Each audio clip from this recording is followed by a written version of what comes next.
చేసి మదర్ నువ్వు వెంటనే పలాని ఊరికెళ్ళు, మనం ఒక మాట ఇచ్చాం, అమ్మాయిని మనం కాపాడాలి, తొందరగా రా ఇక్కడికి హైదరాబాద్ తీసుకురా, ముఖ్యమంత్రికి వెళ్తామని చెప్పారు. వెంటనే మదార్ మీతో మాట్లాడిస్తాం. వెంటనే మదార్ మే 20కి తీసుకొచ్చేశాడు. రాజశేఖర్ గారు ముఖ్యమంత్రి అయింది మే 14, 2004. మే 20కి తీసుకొచ్చారు.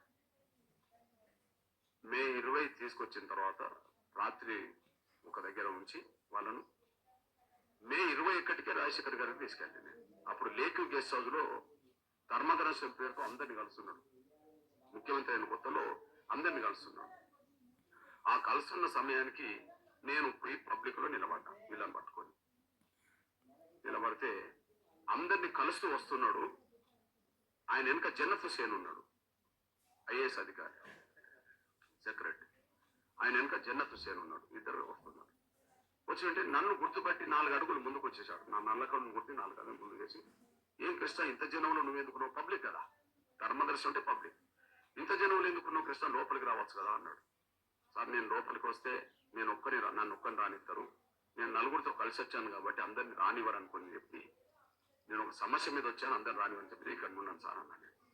వెంటనే జన్నత్ హుసేన్ పిలిచి, జన్నత్ కృష్ణ మాది గారు చాలా ఉద్యమాలు చేసుకుంటుంటారు కదా ప్రజల కోసం, ఏదన్నా నేను ఉన్నప్పుడైనా లేనప్పుడైనా కృష్ణమాది గారు వస్తే ఆయనకి ఏదైనా పని ఉంటే చేసి పెట్టాను అన్నాడు. ఎవరికి చెప్పిండు? జన్నత్ హుసేన్ చెప్పిండు. కృష్ణ ఏంటి విషయం అన్నాడు.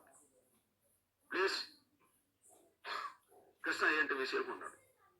సార్ నేను మొన్న పలానా ఊర్లో మీటింగ్ పెడుతున్నప్పుడు ఈ ముస్లిం పేద కుటుంబం సమస్య ఇది ఒకటి వచ్చింది సార్. అమ్మాయికి గుండె జబ్బున్న సార్, చాలా పేద కుటుంబం సార్, ఈ అమ్మాయికి ఆపరేషన్ చేయించు అంటే అది చూసేటప్పటికి ఎంత అవుతుంది కృష్ణ అన్నాడు. సార్ 1,40,000 అని అంటాను సార్ డాక్టర్లు, 1,40,000, 1,50,000 అవుతాయి సార్, మీరు చేయించండి. అది చూసి ఏమన్నాడంటే, కృష్ణ నేను సాయం చేస్తా కానీ సీఎం రిలీఫ్ ఫండ్ నుంచి ఒక 25,000 ఇస్తాను అన్నాడు. ఈ ఆరోగ్యశ్రీ పథకం రాకముందు ఏ సీఎం అయినా ఒక ఎమ్మెల్యే లెటర్ రాస్తే 25,000 ఇస్తారు. అది ఖర్చు 1,00,000 అవుతుందా 2,00,000 అవుతుందని చూడరు కానీ ఓ సీఎం రిలీఫ్ ఫండ్ అనే పేరుతో అట్లా 25,000, 15,000, 50,000 లోపు ఇచ్చేవాళ్ళు. అదే నాకు చెప్పిండు. నేను అన్నా, సరే ఇప్పుడు మీరు 25,000 ఇస్తానంటారు కదా, మిగిలిన 1,15,000 ఎవరు పెట్టుకుంటారు అన్నది. కన్నోళ్ళు పెట్టుకుంటారు కదా అన్నాడు. కన్నోళ్ళు వీళ్ళే కాదు సార్, వాళ్ళ ఊర్లో నేను వాళ్ళ ఇల్లు చూశాను సార్, చాలా పేద కుటుంబం సార్, ఈయన రిక్షా తొక్కుతాడు, అప్పుడప్పుడు కూలి పని చేస్తారు సార్, వాళ్ళకి అంతకంటే ఏం లేదు సార్, నువ్వే కాపాడాలి సార్ అన్నాడు. ఆయన ఏమన్నాడంటే, కృష్ణ నేను 1,40,000కు 1,40,000 ఇచ్చి నేను ఆపరేషన్ చేపిస్తే ఈ రాష్ట్రంలో ఉన్న గుండె జబ్బులు ఉన్న వాళ్ళందరూ వస్తే నా బడ్జెట్ సరిపోదు కదా అన్న. అట్లనే వస్తాయి. నేను అన్నా, సార్ గుండె జబ్బులు అందరికి వస్తాయి కానీ కోటీశ్వరులు పిల్లలకు వస్తే వాళ్ళు ఆపరేషన్ చేసుకుంటారు సార్, అపోలోకి పోతారు, అమెరికాకు పోతారు సార్, మరి లేని వాళ్ళకి వచ్చినప్పుడు వాళ్ళు ఎక్కడికి పోవాలి సార్? గుండె జబ్బులకు వాళ్ళు పేదలకు వస్తాయి, వాళ్ళు ఎక్కడికి పోవాలి సార్? మరి నువ్వు చేయాల్సిందే అన్న. మళ్ళీ ఏమన్నాడంటే నా వ్యంగ్యంగా, నీకు తెలియలేదు కృష్ణ, అంతకంటే పెంచేది లేదు కృష్ణ అని వెళ్ళిపోతున్నాడు. జనం ఉన్నారు కదా ఎక్కువ మంది. వెళ్ళిపోతున్న రాజశేఖర్ గారిని వెనక తిప్పాడు ఇట్లా పట్టుకొని, మీరు వెళ్ళడం భావ్యంగా లేదు సార్, మీరు కనుక ఆపరేషన్ చేయించకపోతే బిడ్డ చచ్చిపోతుందేమో, బాగుండదు అన్నా. నేను సింపత్తో అన్నా, సార్ మీరు వెళ్ళడం భావ్యంగా లేదు, తిప్పాను మనిషిని, పబ్లిక్ చూస్తుండ్రు, మీరు వెళ్ళడం భావ్యంగా లేదు సార్, మీరు కనుక బిడ్డకు ఆపరేషన్ చేయించకపోతే బిడ్డ చచ్చిపోతుందేమో, బాగుండదు సార్ అన్న. నేను ఈ బాగుండదు అన్నప్పుడు ఏళ్ళకి ఇట్లా వచ్చేసింది నాది. ఇంకా మనిషి ఆయన ఏంటి తెలుసు కదా, ముందే కడప, ముందే రాయలసీమ, ఇదంతా ఇక ఆయన కుంటపడి, ఆయన గొప్ప మనసు ఉన్నాడే. మరి మళ్ళీ తర్వాత నాకు సారి ఓ సందర్భంలో సారి చెప్పిండు. వెంటనే కల్లెర్ర చేసిండు. జన్నత్ హుసేన్కి అర్థమైపోయింది, ఇదేదో కథ జరిగేటట్టుండదు అని చెప్పి ఆయన కొద్దిగా వెనకకు పోయిండు. ఏమయ్యా, ఒక ముఖ్యమంత్రి అని చూడకుండా నువ్వు చేయి పట్టి వెనకకు తిప్పి బాగుండదని నాకు హెచ్చరిక చేస్తావా అని ఏమన్నాడంటే, ఇవ్వ నేను ఇప్పుడు 25,000 ఇస్తాను కదా, 25 రూపాయలు కూడా ఇవ్వ, ఏం చేసుకుంటావా? రాజశేఖర్ గారు విషయం 25 రూపాయలు కూడా ఇవ్వ, ఏం చేసుకుంటావు అన్నాడు. నేను కోపం చేశాను, నువ్వు ఇవ్వకపోతే నేను రోడ్డు మీద ఉద్యమం చేసి వస్తుంది అన్నాడు. చేసుకోపో అన్నాడు. మన చేసుకోపో అంతే. సరే సార్ చేసుకుంటా.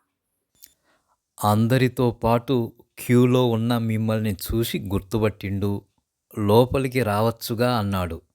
తాను ఉన్నా లేకున్నా మీ పని చేసి పెట్టమని ఐఏఎస్ అధికారికి చెప్పిండు. సీఎం రిలీఫ్ ఫండ్ నుంచి ఇమీడియట్గా 25,000 శాంక్షన్ చేసిండు. ఇంత పాజిటివ్గా ఉన్నా మీ చర్య ద్వారా ఆయనకి కోపం తెప్పించారు.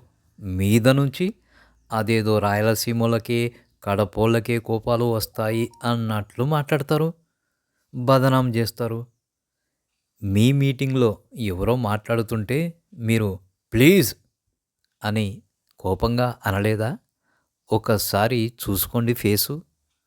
ఇంతకుముందు మీకు మద్దతుగానే పాట పాడుతూ పార్లమెంటు చేయాల్సింది కోర్టుపై నెట్టేశారు అని పాడినందుకు వారిపై గరమైనావు. అయినా సరే ప్రపంచంలో ఎవరికి కోపాలు రావు, కడపొల్లకే వస్తాయి కోపాలు అన్నట్లు మాట్లాడతారు, బదనాం చేస్తారు. ముఖ్యంగా వైఎస్ కుటుంబాన్ని. వారంత మానవతావాదులు రాజకీయాలలో ఎవరూ లేరు.